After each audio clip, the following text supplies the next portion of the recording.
Some arrests have been made, giving families some closure. Others are left in the dark.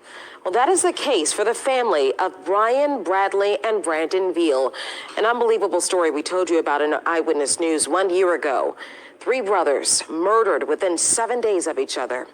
Now, from the time of their murders in February of last year until today, the Metropolitan Crime Commission recorded nearly 300 more homicides, leaving the Veal brothers' father to wonder if he'll ever get justice in his son's brutal murders.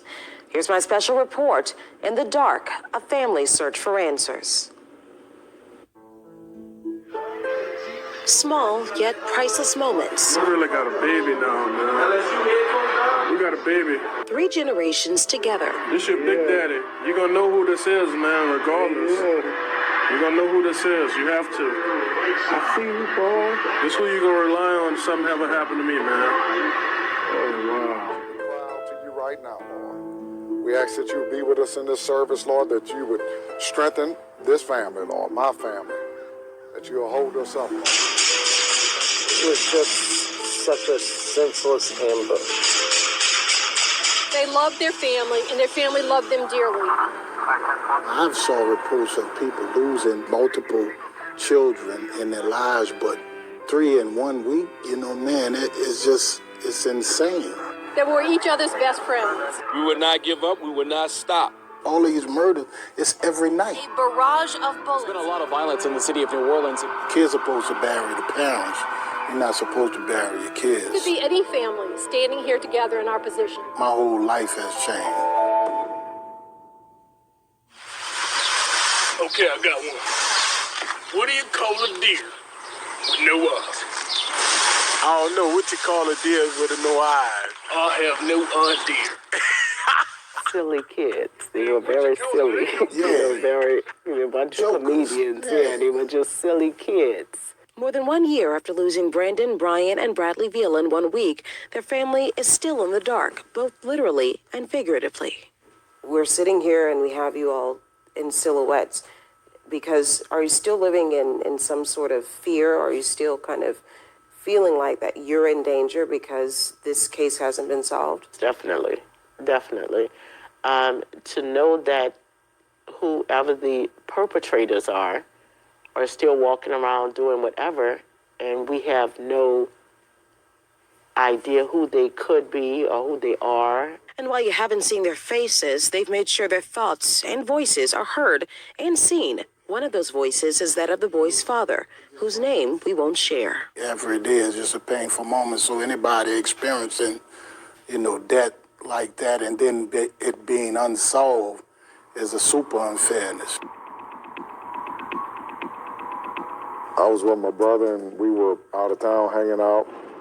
We parted ways, and my brother was driving home, and I got a call. And he was very upset, and he began to tell me what had just transpired with Brian. Brian Veal was shot and killed February 13th at Loyola and Washington in Central City. I actually got a call from my son because his brothers was on scene. Brian Veal, the middle child, was murdered on the corner of Washington and Loyola on February 13th of 2021. As their family says they always are, the brothers were together. Brandon wasn't hurt, but Bradley, the youngest brother, was hit twice. He called me from jail. They detained him? Yeah. Yeah, both of them. Yeah, they said that was the only way that they could contain them and get control of the scene. It should be a normal thing to have hysterical brothers seeing their brother get murdered on the street. We asked New Orleans police why the brothers, one who was suffering from 2 gunshot wounds, were allegedly detained. We did receive a response in time for this report, but we did request the incident report. And on it, no mention of the brothers being detained or why. So you're learning that your son, nephew, was murdered. Right.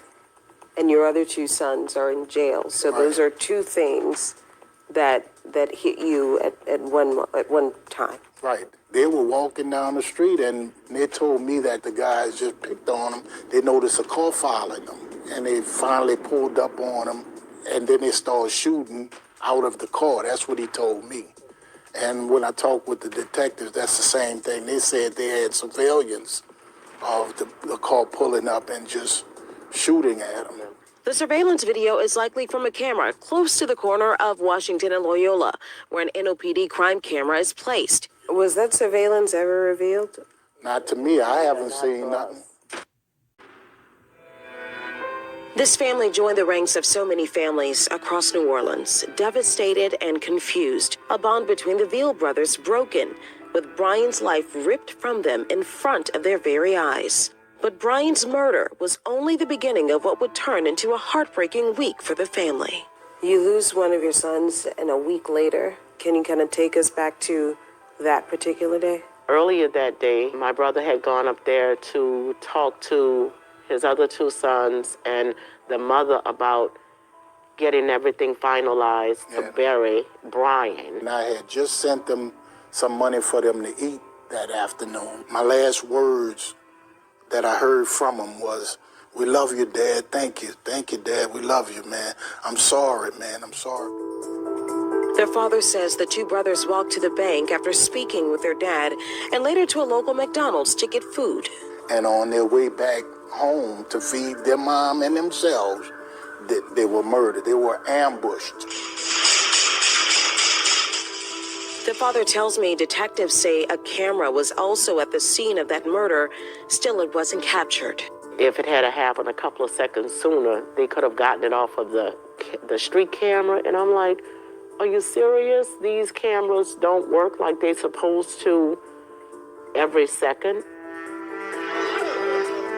These boys were gentle giants. I just want to debunk the whole idea about, African-American men not taking care of their kids. And those boys were loved. They were not street kids. They were not castaways. They were not in that realm. And it's just like every other murder in the city.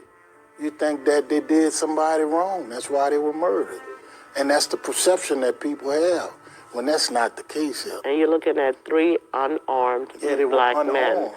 If they were into something, right, especially if my brother was gunned down 1 week and I'm coming out, I'm not coming out without being armed. If I'm into anything, these kids were unarmed. How do I say goodbye to what we had? A funeral for one within a week turned into a funeral for three. One that wasn't highly publicized out of fear. We were very limited who we invited. I hired Jefferson Parish just to make sure that we didn't have any kind of incidents there. We sit here with you today knowing exactly what we knew back then. Nothing.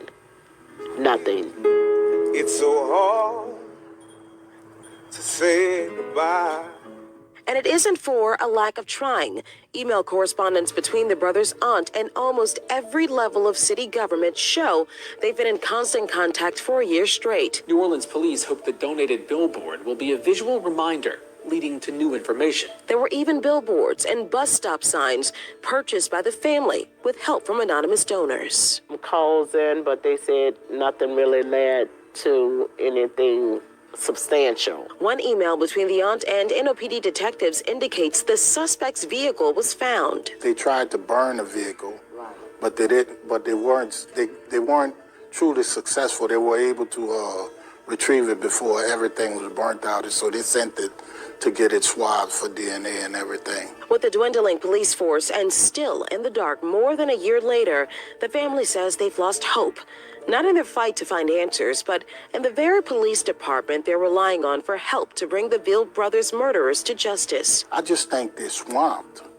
I just think they're smothered. Do you feel like with them being understaffed and not taking the extra steps to bring extra help in, is now at the expense of everyone in the community? Absolutely. Yeah. Absolutely. Yeah. Admit you have a problem.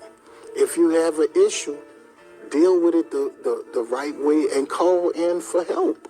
Our elected officials need to step up and take control of our city. We know nothing, and we just want answers. They deserve that. So it is in this time, Lord, that we reach out to you, Lord, that we lift our eyes into the hills. from which cometh our help. Brandon, Brian, and Bradley's father recorded another video, one that he hopes to show one day to Brandon's son, capturing a moment their family may never forget, remembering 3 lives lost, one of those being his father's, Oh, wow. All right, little man. as his young life was just beginning.